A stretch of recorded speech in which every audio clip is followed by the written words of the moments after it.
अस्सलाम वालेकुम अज़ीज़ तलबा व तालिबात, इजी मैथ्स क्लासेस में आपका इस्तकबाल है। आज 1 मार्च 2023 को उर्दू मीडियम स्टूडेंट्स का महाटेट का जो एग्ज़ाम था वो मुकम्मल हुआ। हज़ारों स्टूडेंट ने ये उर्दू मीडियम में महाटेट का एग्ज़ाम दिया है और पूरे महाराष्ट्र में अगर हम देखेंगे मुंबई से लेकर पूना, नागपुर, औरंगाबाद, जहाँ जहाँ पर भी सेंटर्स अवेलेबल थे, कसीर तादाद में उर्दू मीडियम के स्टूडेंट्स वहाँ पर पहुँचे थे और उन्होंने वो एग्ज़ाम दिया है। मैं भी आज एग्ज़ाम देने गया था नागपुर में, तो अलग अलग इलाक़ों से, चूँकि नागपुर का जो रीजन है वहाँ पर अकोला, बुल्ढाना, अमरावती, वाशिम, यवतमाल, इन तमाम ही इलाक़ों के और इनके आसपास के इलाक़ों के स्टूडेंट वहाँ पर एग्ज़ाम देने पहुँचे थे और वहाँ पर अलग अलग सेंटर्स थे। तो कसीर तादाद में उर्दू मीडियम के तुलबा को देखकर मुझे काफ़ी खुशी हुई कि पिछले टेट एग्ज़ाम की तरह ऐसा नहीं हुआ है। लोगों के अंदर जागरूकता थी, उन्हें इन्फॉर्मेशन थी कि एग्ज़ाम हमें देना है और महाटेट का जो एग्ज़ाम है ये काफ़ी ज़रूरी है और अगर वो गवर्नमेंट जॉब हासिल करना चाहते हैं तो ये एग्ज़ाम उन्हें किसी भी हालत में न सिर्फ पास करना है, अच्छे नंबरात हासिल करना है, मेरिट में आना है। तो आज काफ़ी स्टूडेंट सेंटर पर मौजूद थे। जब मैं एक सेंटर पर गया तो वहाँ पर भी बहुत सारे स्टूडेंट मुझे दिखे और कई स्टूडेंट ने वहाँ पर मुलाकात भी की मुझसे और मैं तो उन्हें जानता नहीं था, मगर चूँकि वो हमारी इजी मैथ्स क्लासेस की जो फैमिली है उससे जुड़े हुए थे, तो वो मेरे पास में आए, मुझे मिले और मैंने और उन्होंने अपना हालचाल बताया और किस तरह से पढ़ाई की है, इजी मैथ क्लासेस हमारे जो यूट्यूब चैनल है उनसे उनको कितना फ़ायदा हासिल हुआ है, ये सारी डिस्कशन हमने वहाँ पर की। और एग्ज़ाम से पहले भी उन्होंने मुलाकात की और फिर एग्ज़ाम के बाद में जब एग्ज़ाम फ़ौरन छूटा तो हमने एक लाइव सेशन के दरमियान कुछ स्टूडेंट से मुलाकात की थी कि उनका पेपर का एक्सपीरियंस किस तरीके से रहा था।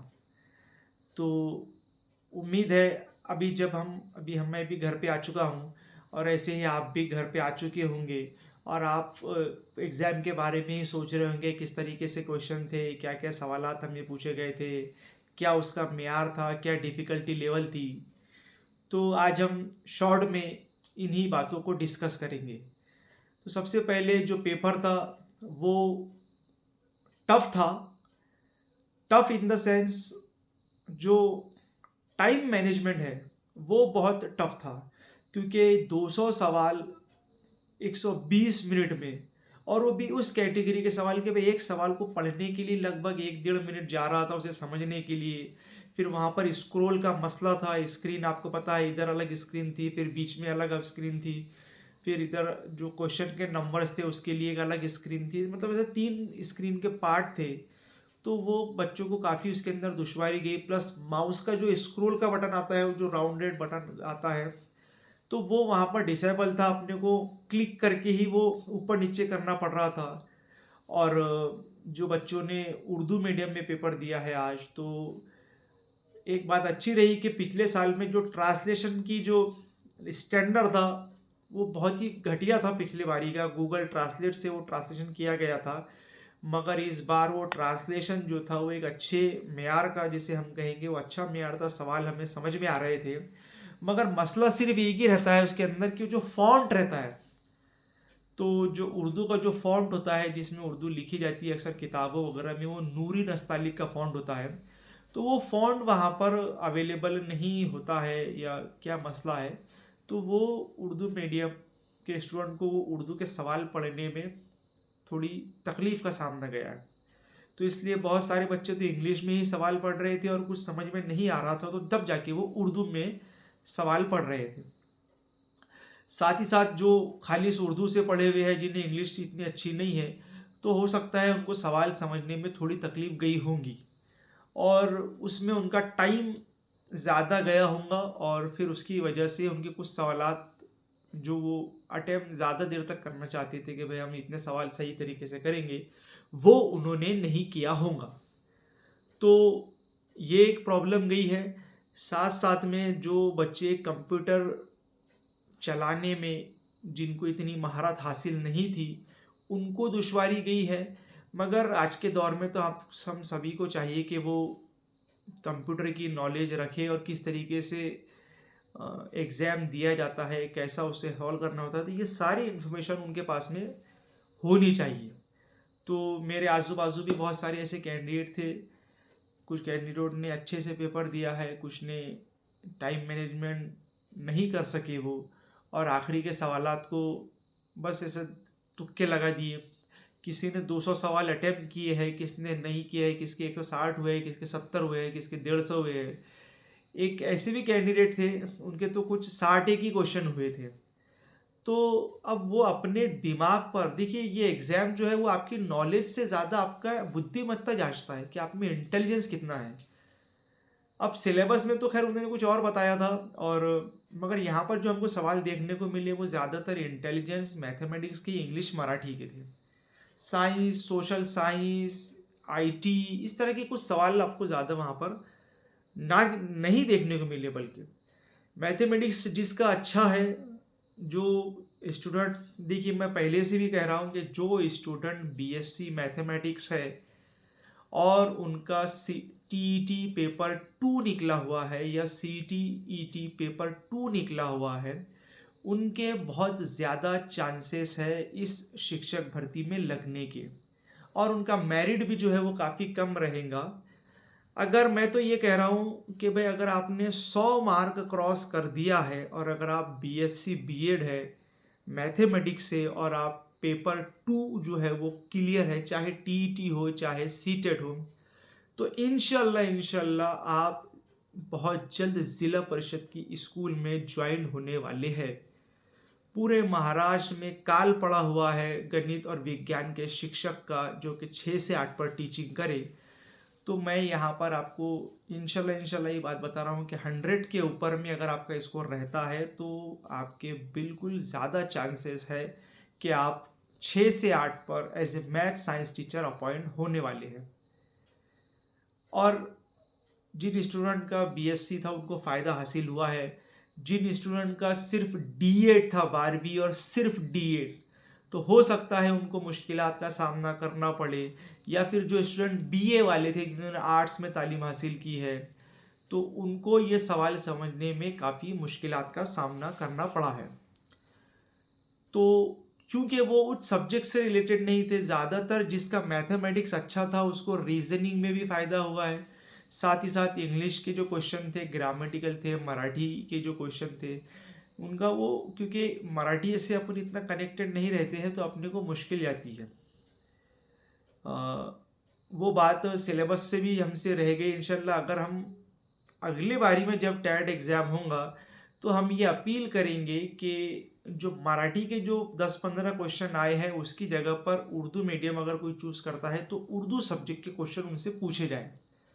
तो ये हमारी अपील रहेगी इंशाल्लाह नेक्स्ट टैट एग्ज़ाम से पहले, कि उर्दू के मीडियम अगर वो बच्चे सिलेक्ट करते हैं, जिस तरह टीईटी के अंदर उर्दू लैंग्वेज अगर सिलेक्ट करते हैं तो उर्दू में सवाल आते हैं उनको, और उर्दू सब्जेक्ट के भी सवाल आते हैं, सीटेट में भी ऐसा होता है।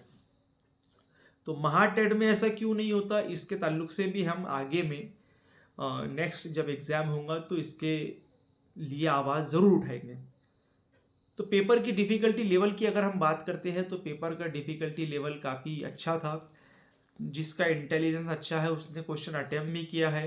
कुछ क्वेश्चन बहुत आसान थे, कुछ क्वेश्चन मुश्किल भी थे और कुछ बहुत ही ज़्यादा मुश्किल थे। जैसा कि हम जानते हैं कि सीटिंग अरेंजमेंट के जो क्वेश्चन थे वो काफ़ी कॉम्प्लिकेटेड थे, और उसी एक सवाल से जुड़े हुए 4-5 सवाल थे उसके अंदर। तो वो समझने के लिए, उसे सॉल्व करने के लिए काफ़ी टाइम जाता है। तो बहुत सारे लोगों ने तो उसको सॉल्व भी नहीं किया है, बस तुक्का लगा दिए है। मगर जो क्वेश्चन उनको आते थे उनको उन्होंने टाइम दिया है, और भले ही वो 120 क्वेश्चन उन्होंने सही तरीके से करे हैं, मगर उनको ये मालूम है कि 120 में से 100 नंबर तो उनको सही जवाब उनके मिलना ही मिलना है। और साथ ही साथ में जो बचे 80 सवाल, तो 80 में से अगर 20 एक भी सही आ गए हैं तो फिर तो उनको खुदा पा गया है। तो ऐसे बच्चों ने, जिन बच्चों ने प्लानिंग के हिसाब से एग्ज़ाम दिया है, इंशाल्लाह उसका स्कोर ज़रूर आएगा। कुछ जगह से मुझे फ़ोन आए कि जो हैंडीकैप स्टूडेंट थे तो उनको एक्स्ट्रा टाइम नहीं मिला है, ऐसा उन्होंने कहा है। अब वो उनकी बात में कितनी सच्चाई है या फिर, क्योंकि जब आपने देखा होगा जब पेपर स्टार्ट हुआ था तो उसके ऊपर टाइम लिखा हुआ आ रहा था कि 200 सवाल है, 120 मिनट है, और आगे में हैंडीकैप के लिए भी दे रहा था कुछ, हर घंटे में 10 या 20 मिनट थे शायद जो उनको एक्स्ट्रा दिए जाने वाले थे। मगर मुझे कुछ बच्चों के फ़ोन आए कि उनको वो एक्स्ट्रा मिनट नहीं मिले हैं, और बल्कि वो तो ये कह रहे थे कि वह उर्दू वाले बच्चों को वो एक्स्ट्रा मिनट नहीं मिले हैं, जबकि मराठी वाले बच्चों को वो एक्स्ट्रा मिनट मिले थे। तो ऐसा उनका कहना था। लातूर के कुछ स्टूडेंट थे, अब देखना होगा इस बात में कितनी सच्चाई है, ये क्या मसला था। तो हम इसके बारे में भी अगर उनसे बात करेंगे कि भाई क्या मसला था और किस तरीके से ये घटना घटी है, और अगर वो यकीनन कह रहे हैं कि भाई ऐसा ही हुआ है, तो हम उसके बारे में डिटेल में जाएंगे कि क्या क्या हुआ था।